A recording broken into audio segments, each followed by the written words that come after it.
महात्मा बुद्ध अपने मठ में बैठे अपने शिष्यों को उपदेश दे रहे थे। तभी एक शिष्य ने कहा, भगवान कर्म क्या है? इस पर महात्मा बुद्ध बोले कि मैं तुम्हें एक कहानी सुनाता हूं। एक राज्य का राजा अपने मंत्री के साथ देश का भ्रमण करते करते राजा और मंत्री एक बाजार पहुंच गए। उस बाजार में राजा का ध्यान एक दुकानदार के ऊपर गया। उस दुकानदार को देखते ही राजा के मन में न जाने क्यों यह विचार आया कि मैं इस दुकानदार को कल फांसी की सजा दे दो। यह बात राजा ने अपनी मंत्री को बताया। मंत्री कुछ बोले उससे पहले राजा उसे दुकानदार के दुकान के सामने से आगे निकल चुके थे और दूसरी बातें करने लगे। मंत्री बहुत ही चिंतित हो गया। यह बात समझ नहीं पा रहा था कि दुकानदार की गलती क्या है।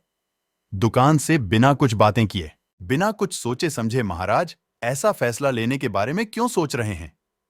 राजा और मंत्री भ्रमण करने के बाद राज दरबार वापस चले गए। मंत्री को रात भर नींद नहीं आई। सुबह जागने के बाद मंत्री एक साधना व्यक्ति का रूप बनाकर उस दुकानदार के पास गया और उस दुकानदार से पूछा, तुम क्या बेचते हो? दुकानदार ने जवाब दिया, मैं चंदन की लकड़ी बेचता हूं। फिर आसपास के लोगों से दुकानदार के बारे में पूछना शुरू किया। सबने जवाब दिया कि दुकानदार किसी से बोलता नहीं है, हमेशा दुखी रहता है। मंत्री के बात समझ में आ गई। मंत्री फिर वापस दुकानदार के पास गया और उस दुकानदार से पूछा, तुम दुखी क्यों रहते हो? दुकानदार ने बताया, मैं दुखी इसलिए रहता हूं क्योंकि मेरे दुकान पर लोग आते हैं, चंदन की लड़कियां सूंघते हैं और बोलते हैं, बहुत ही सुंदर है, बहुत ही अच्छी महक है, लेकिन कोई खरीदता नहीं है, इसलिए मैं बहुत दुखी रहता हूं। मंत्री दुकानदार की बात सुनकर खुद भी भाव विभोर हो गया। कोई भी दुकानदार दुखी क्यों ना हो, अगर उसके दुकान का कोई भी सामान खरीदा न जाए जबकि सामान में कोई कमी ना हो। मंत्री सोचने लगा कि यह दुकानदार अपने दुखों की वजह से इतना दुखी रहता है, परंतु राजा इस दुकानदार को फांसी पर क्यों लटकाना चाहते हैं? अर्थात राजा के मन में आए हुए विचार का उत्तर अभी तक मंत्री को नहीं मिला था। मंत्री ने फिर दुकानदार से पूछा, भाई तब तुम क्या करोगे अगर तुम्हारे दुकान की सारी चंदन की लड़कियां ऐसे ही रखी रह जाएगी? तो दुकानदार ने गुस्से में बोला, हां मैं जानता हूं मेरी चंदन की लकड़ियां ऐसे ही रखी रह जाएंगे, कोई नहीं खरीदेगा। इसलिए मैं सोचता हूं कि हमारा देश का राजा जल्दी से मर जाए। अगर वह जल्दी से मर जाता है तो मैं उस राज दरबार में उस राजा के दाह संस्कार के लिए अपनी चंदन की लकड़ी देता, जिससे मुझे कुछ पैसे मिल जाते हैं, और इस बाजार के अलावा बाकी के लोगों को भी मेरे चंदन की लकड़ी के बारे में पता चलता तो फिर शायद कुछ ना कुछ लोग मेरे दुकान से जरूर खरीदने आते। चंदन की लकड़ी। मंत्री दुकानदार की बात को सुनकर सब कुछ समझ गया और उसके मन में एक विचार है। मंत्री ने दुकानदार से चंदन की कुछ लड़कियां खरीदी। इस खरीदारी से दुकानदार को कुछ पैसे भी मिल गए और वह थोड़ा खुश भी हो गया। मंत्री चंदन की लड़कियों को लेकर वापस राजदरबार चला आया। राजदरबार पहुंचकर मंत्री ने उन चंदन की लड़कियों को राजा के समक्ष रख दिया और बोला कि है राजन, यह चंदन के लकड़ियां उसी दुकानदार की है जिस दुकानदार को आप फांसी देने के लिए सोच रहे थे। राजा उन चंदन को सूंघा तथा सूंघने के बाद बड़े ही प्रसन्न हुए। उन्होंने कहा, यह चंदन की लकड़ियां बहुत ही ज्यादा खुशबूदार हैं। दुकानदार के इस अनोखे भेंट से राजा बहुत खुश हुए और मंत्री को कुछ स्वर्ण मुद्रा दिए तथा बोले, जाऊं उस दुकानदार को यह स्वर्ण मुद्रा इनाम में देना और बोलना कि आज के बाद महल में जब कभी भी चंदन की लकड़ी की जरूरत पड़ेगी तब तुम्हारे दुकान से ही चंदन की लकड़ी ली जाएगी।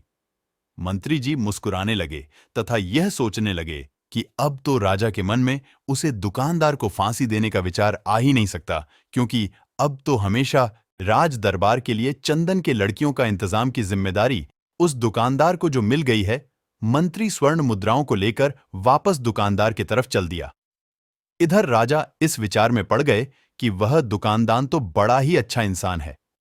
जिस वक्त में उसके बारे में यह सोच रहा था कि मैं उसको कल फांसी दे दूंगा, तब शायद उसके मन में उस समय यह विचार चल रहा था कि राजन पहली बार मेरे दुकान के सामने आए हैं, क्यों ना मैं उनको अपनी सुंदर और खुशबूदार लकड़ियों को भेंट करूं।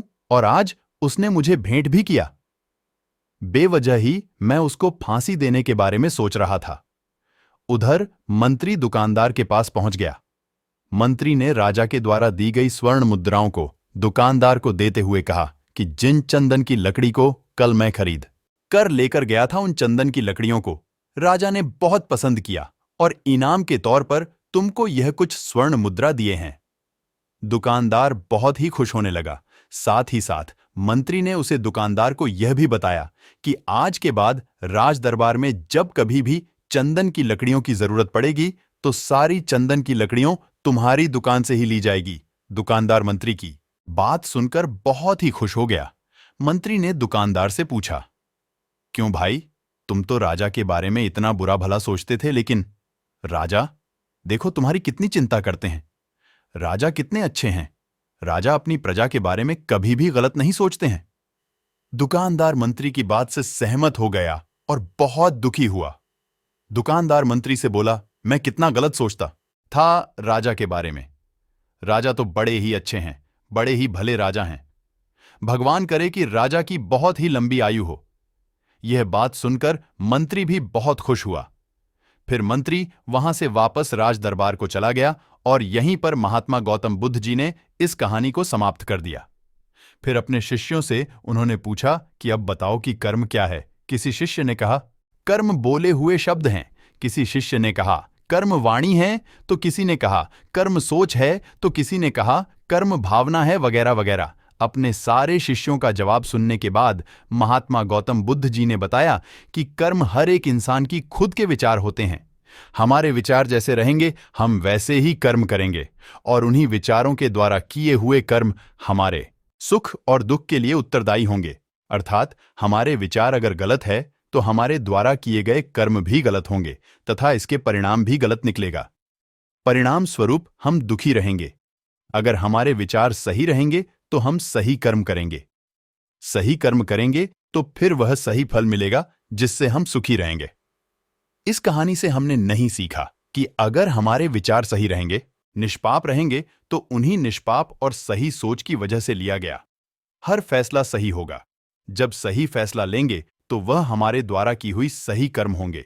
जब सही कर्म होंगे तो सही परिणाम मिलेगा, जिसकी वजह से हम सुखी रहेंगे, हम खुश रहेंगे। तथा इसी जगह पर अगर हमारे विचार गलत रहेंगे तो हमारे द्वारा ली गई फैसला भी गलत होगा और क्या गैया कर्म भी गलत होगा, जिससे दुष्कर्म कहा जाता है और उन्हें दुष्कर्म की वजह से परिणाम भी गलत मिलेगा।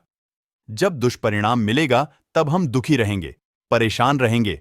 कर्म का मंत्र सही कम सुख देगा, दुष्कर्म दुख देगा। इस कहानी से क्या शिक्षा मिली, यह कमेंट बॉक्स में करके जरूर बताएं और अपने दोस्तों से ज्यादा शेयर करें और हमारे चैनल को सब्सक्राइब करें।